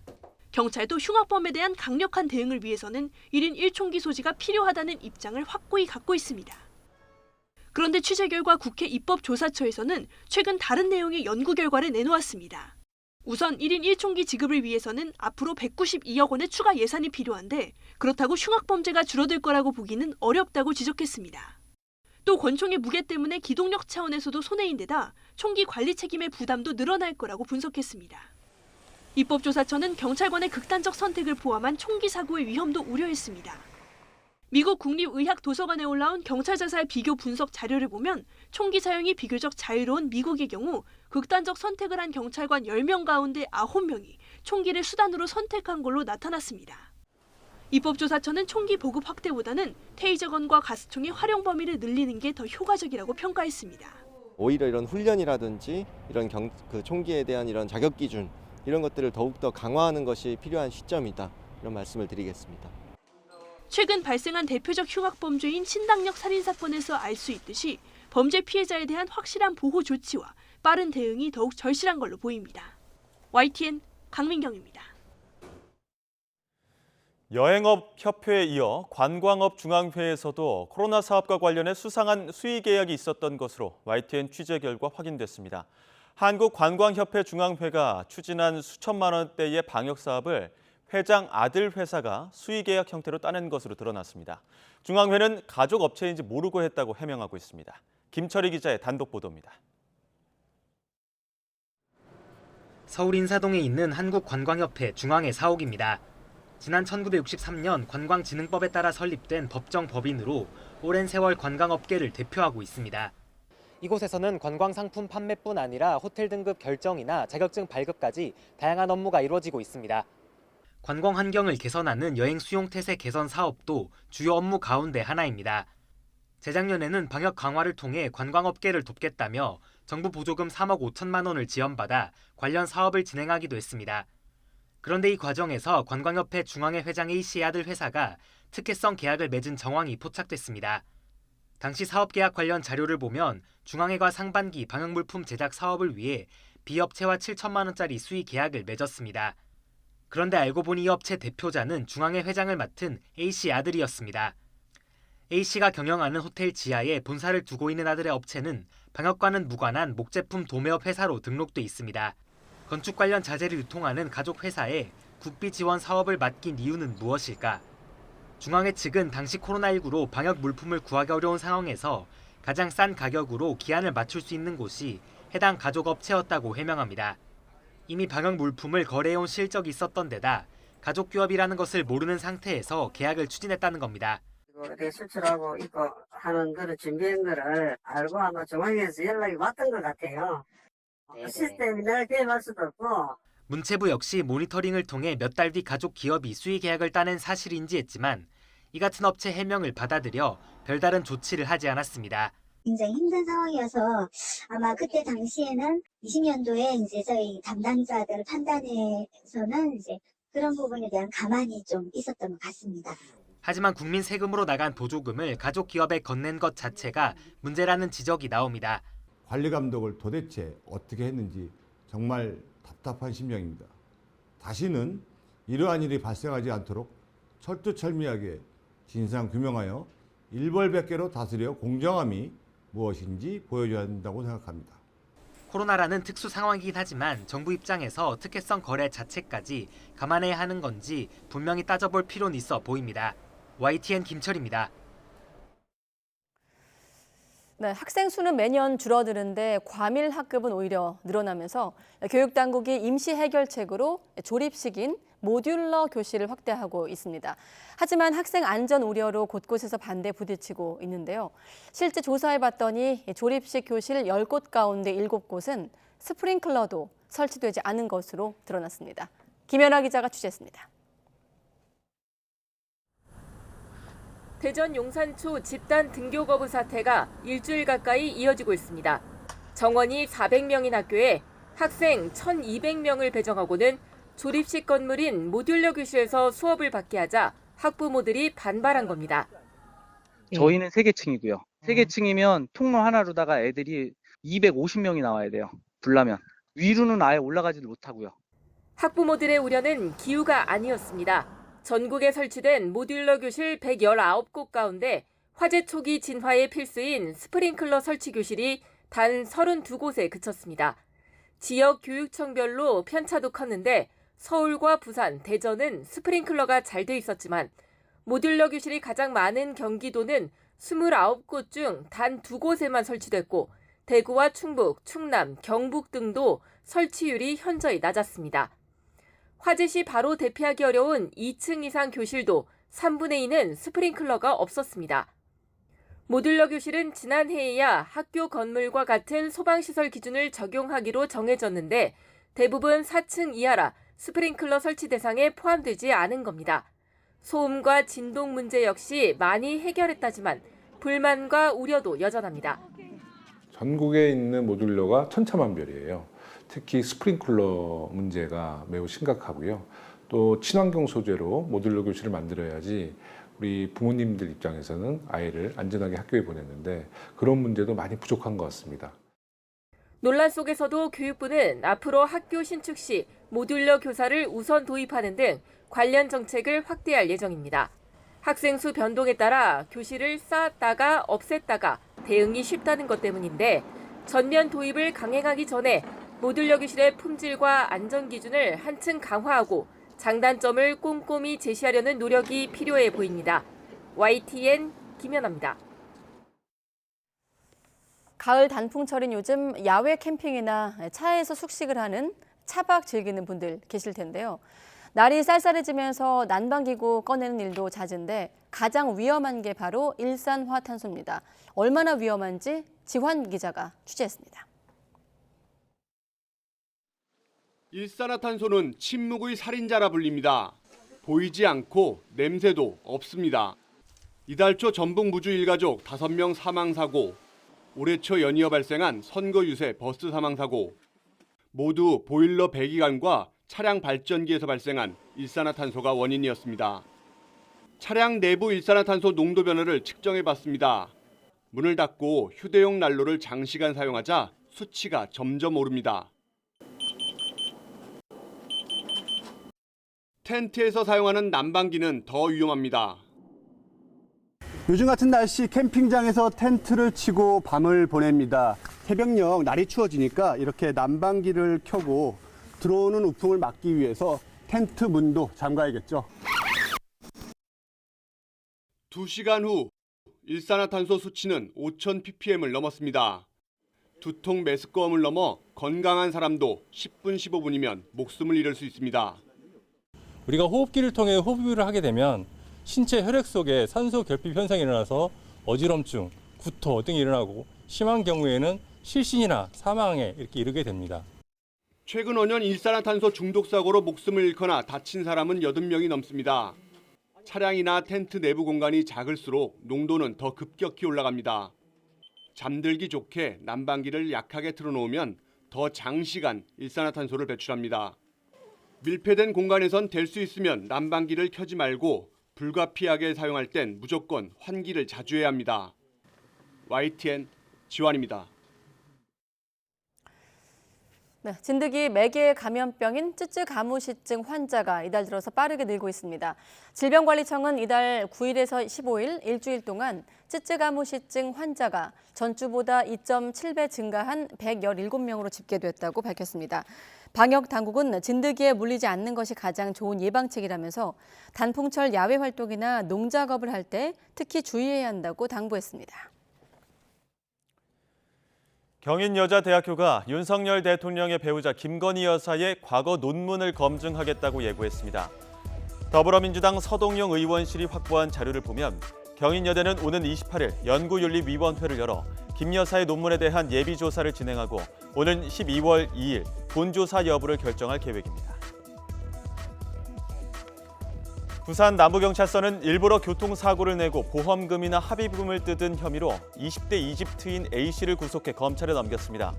A씨는 역주행 차량에 일부러 부딪히는 등의 방법으로 모두 22차례에 걸쳐 합의금과 보험금 명목으로 1억 2천만 원을 가로챈 혐의를 받고 있습니다.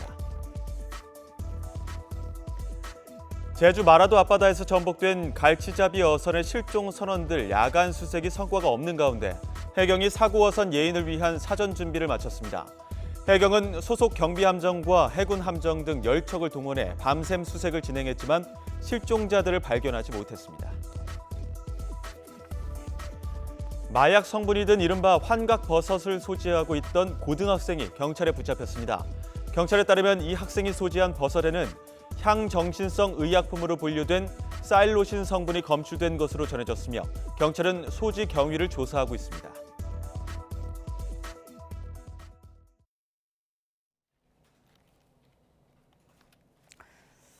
네, 유엔 총회에 참석한 우리나라 대표가 서해 공무원 피격 사건과 관련된 모든 정보를 공개할 것을 북한에 촉구했습니다.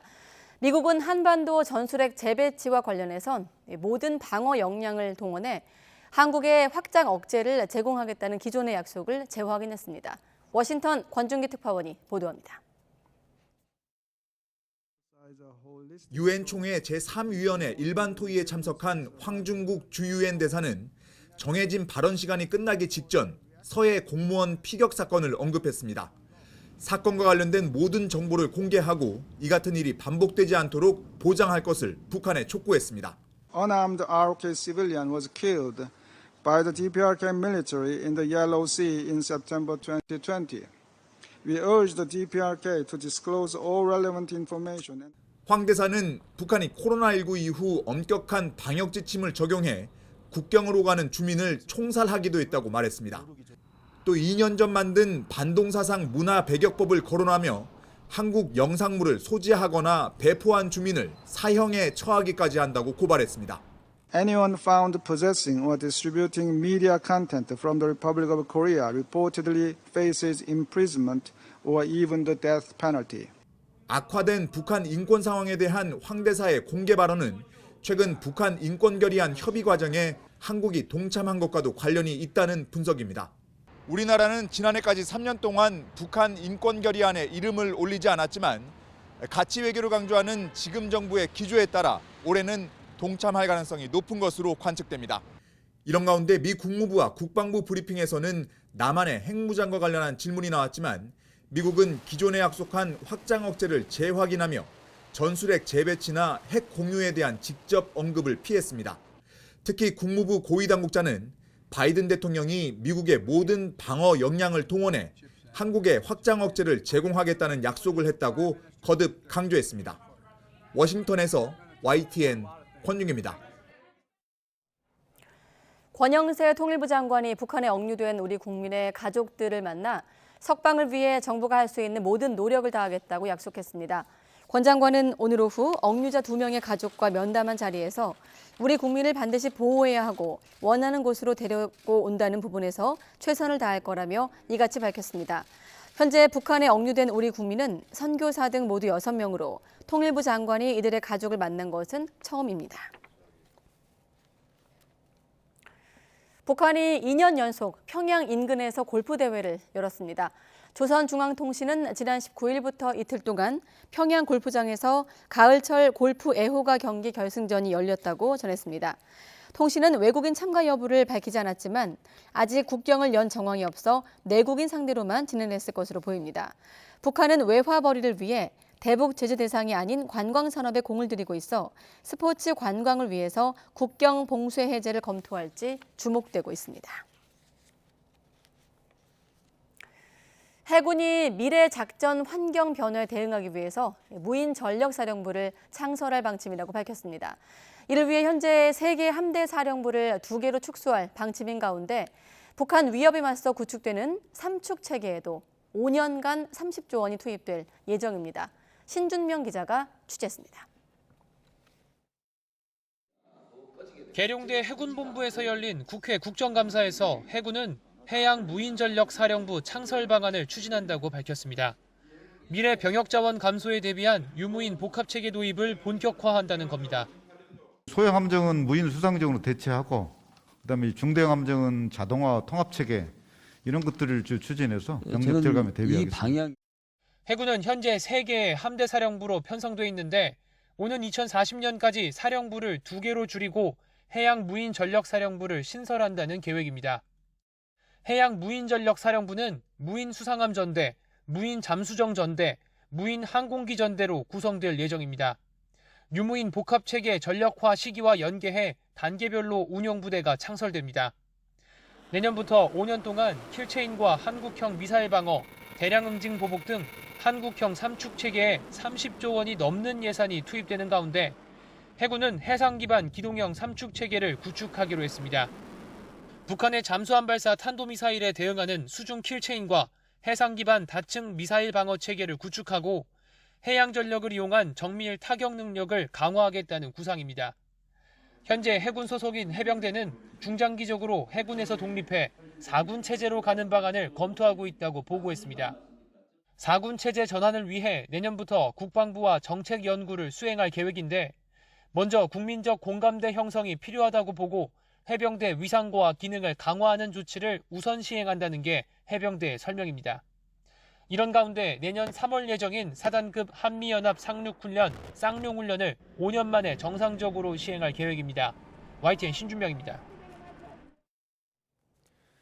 전선에서 점령지를 빼앗기는 등 수세에 몰린 러시아가 최근 우크라이나의 전력시설을 300회 이상 공습했습니다. 우크라이나는 러시아가 유럽행 난민 사태를 노린 것이라며 유럽 국가들의 협조를 요청했습니다. 김진호 기자의 보도입니다. 헤르만 할루셴코 우크라이나 에너지 장관은 러시아가 미사일과 드론을 동원해 최근 열흘간 우크라이나 전력시설을 300회 이상 공격했다고 밝혔습니다. 우크라이나 정부는 전국적으로 전기 공급 제한에 들어갔습니다. 전기 공급 제한 조치가 시행된 것은 지난 2월 24일 전쟁 발발 이후 처음입니다. 할루셴코 장관은 정부가 에너지 사용량을 20% 줄인다는 목표를 세웠다며 시민들이 자발적으로 에너지 절약에 동참하고 있다고 전했습니다. 우크라이나 국민들은 이런 상황에 불안해합니다.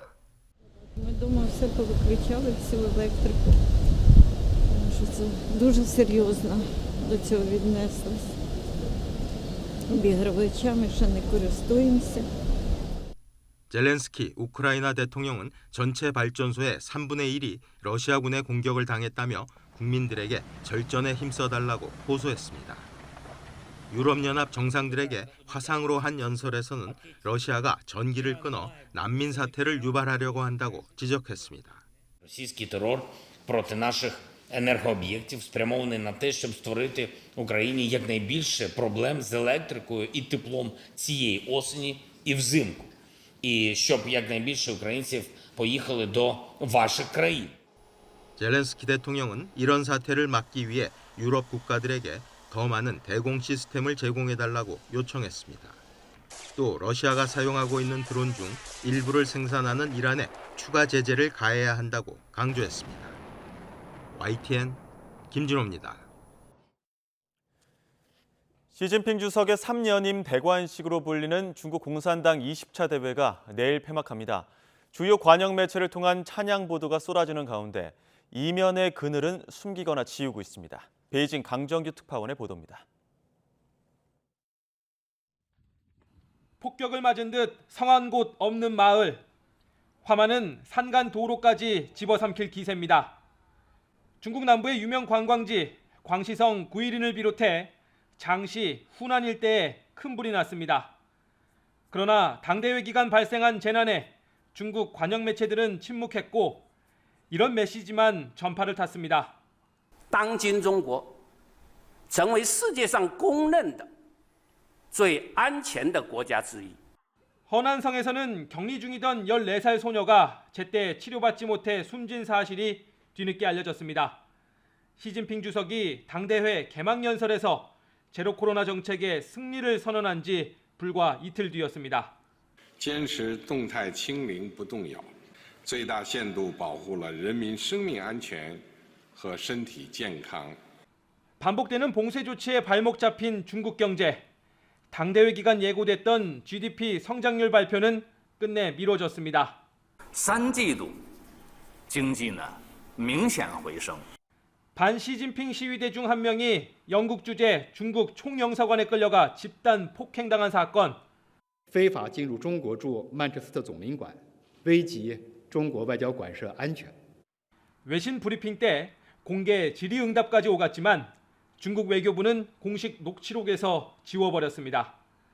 이른바 현수막 시위 이후 더욱 삼엄해진 검열과 통제 속에 반대의 목소리는 감시가 뜸한 화장실 낙서 따위를 통해서나 표출될 뿐입니다.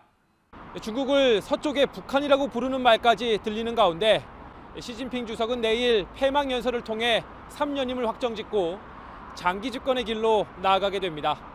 베이징에서 YTN 강정규입니다. 러시아가 우크라이나 침공 이후 중국에서 반도체 수입을 늘리고 있는 가운데 중국산 반도체의 불량률이 급증하고 있다고 홍콩 언론이 보도했습니다. 홍콩 사우스차이나 모닝포스트는 지난 3월 이전 2%였던 중국산 반도체의 불량률이 러시아에 대한 서방의 제재 이후 40%로 늘어났다고 전했습니다. 이 신문은 또 미국 장비를 사용한 외국 반도체 회사들의 러시아 수출이 제한되면서 이 같은 현상이 나타난 것이라고 해석했습니다. 네, 국내 대표적인 공연장, 예술의 전당에 가보면 콘서트홀에서부터 극장까지 여러 공연장이 있는데 가장 규모가 큰 곳이 바로 오페라 극장입니다. 그런데 이곳을 순수예술, 그러니까 오페라나 발레만 올리겠다는 방침이 나왔습니다. 당장 뮤지컬계는 반발하고 있는데 신웅진 기자가 이 문제 취재했습니다.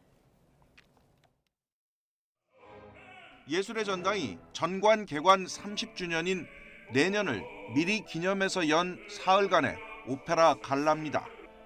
소프라노 서선영, 테너 김우경 등 국내외에서 활약하는 정상급 성악가 24명이 함께하는 큰 공연입니다. 예술의 전당은 이번 무대를 시작으로 내년에는 투란도트와 노르마, 내후년에는 오텔로, 2025년에는 세계 초연 창작 오페라를 올린다는 계획입니다. 저희 예술의 전당은 순수예술 분야의 활성화를 위해서 더욱 노력할 예정입니다. 예술의 전당을 클래식의 전당으로서 재탄생시켜서 오페라 극장을 전용 극장으로서 다시 활성화시켜서 많은 우수한 공연을 올릴 예정입니다. 그런데 역으로 풀이하면 뮤지컬의 오페라 극장 무대를 내주지 않겠다는 뜻입니다. 오페라 극장은 이미 계약을 맺은 내년까지만 뮤지컬을 받고 내후년부터는 900석 규모의 CJ 토월 극장만 대관이 가능합니다.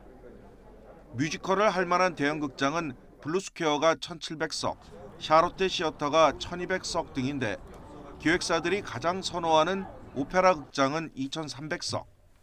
뮤지컬계는 불편한 속내를 감추지 못하고 있습니다. 대한민국을 대표하는 극장에서 장기 대관을 뮤지컬을 받지 않겠다는 것은 차별이라고 느껴질 정도로 저 입장에서는 상당히 아쉬운 정책이라고 생각하고요. 오페라 극장에서는 보통 여름과 겨울에 2달씩 1년에 4개월 뮤지컬이 올라가는데 과연 이 기간을 모두 오페라와 발레로 충실히 채울 수 있을지, 또 예술의 전당 목표인 재정 자립도 70%가 가능할지 공연업계가 지켜보고 있습니다. YTN 신홍진입니다.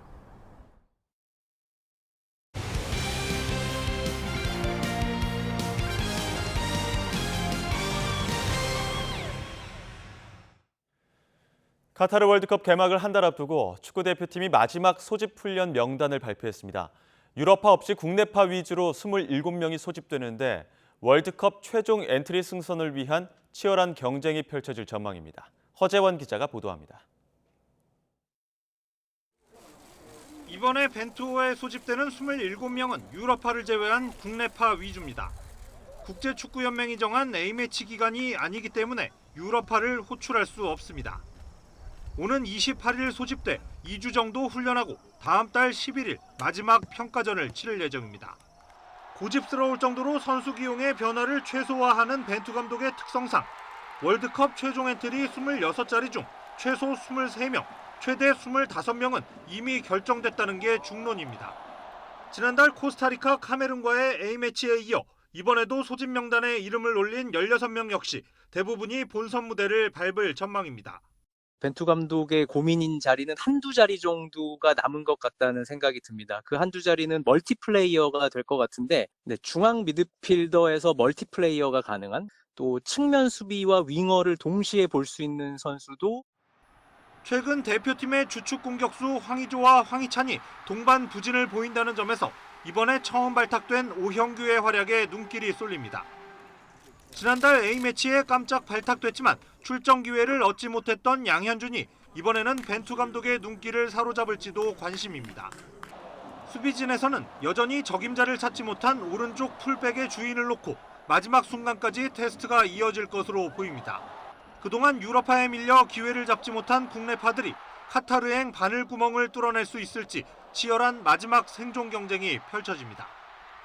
YTN 허재원입니다.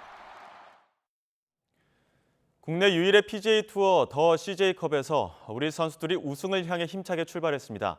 김주형이 한타차 공동 3위, 임성재와 김시우는 공동 9위에 올랐습니다. 미국 사우스캐롤라이나에서 이경재 기자가 보도합니다.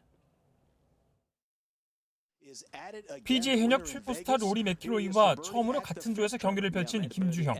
티샷은 대부분 3-40m 이상 짧았지만 정확한 아이언샷을 앞세워 맥킬로이를 압박했습니다. 4번과 5번, 같은 홀에서 주거니 박거니 연속 버디를 잡으며 초반부터 치고 나갔고 맥킬로이가 한타를 앞서가면 뒤질세라 김주형이 곧바로 따라갔습니다. 17번 홀에서 두 번째 샷을 홀 50cm 옆에 붙여 버디를 추가한 김주영은 마지막 홀에서 첫 보기를 기록하며 맥킬로이와는 무승부. 선두의 한타 뒤진 공동 3위에 올랐습니다.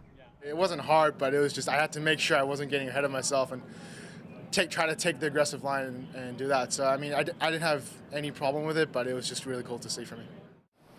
막내 김주영의 활약에 선배들도 더 힘을 냈습니다. 임성재는 파3홀에서 보기 3개로 흔들렸지만 9번 홀부터 4개 홀 연속 버디 퍼트를 성공시키는 등 버디 7개를 잡아냈습니다. 마지막 홀 2.5m 버디로 기분 좋게 경기를 마무리한 김시우와 함께 선두의 두 타차 공동 9위로 첫 라운드를 마쳤습니다. 어제 몇 번 해봤는데 많이 지나간 게 많았어가지고 오히려 그게 좀 더 생각할 수 있는 시간이 돼서 또 오늘은 뭐 거리 맞추는 데는 문제 없이 플레이했던 것 같아요. 장타자 게리 우들랜드와 물리낙스가 6언더파로 공동 선두에 이름을 올렸습니다. 이 대회는 우리 선수들이 가장 우승하고 싶어하는 대회 가운데 하나입니다. 첫날 나란히 리더보드 상단에 오르며 그 가능성을 높였습니다. 미국 사우스캐롤라이나 리즐랜드에서 YTN 이경재입니다. 늦은 오후가 되면서 미세먼지가 물러났습니다. 지금 전국의 대기질 좋음에서 보통 수준을 보이고 있는데요. 다만 내일 새벽부터 다시 수도권과 충북 지역은 공기가 탁해질 것으로 보입니다. 야외 활동하실 때 주의하셔야겠습니다. 주말 동안 큰 추위도 없겠습니다. 내일 서울의 아침 기온 10도로 오늘보다 조금 높겠고 한낮 기온 19도로 평년 수준과 비슷하겠습니다. 위성 영상입니다. 지금 전국 하늘 구름만 가끔 지나고 있습니다. 내일은 전국 하늘 구름 많이 끼겠고 간간히 빗방울 정도가 떨어지겠습니다. 제주 산간에는 5mm 미만의 약한 비가 내리겠습니다. 그리고 내일 아침 중부지방에는 안개가 짙게 끼겠고 영동지방은 대기가 차차 메말라 가겠습니다. 내일 아침 기온 오늘보다 2-3도가량 높게 시작하겠습니다.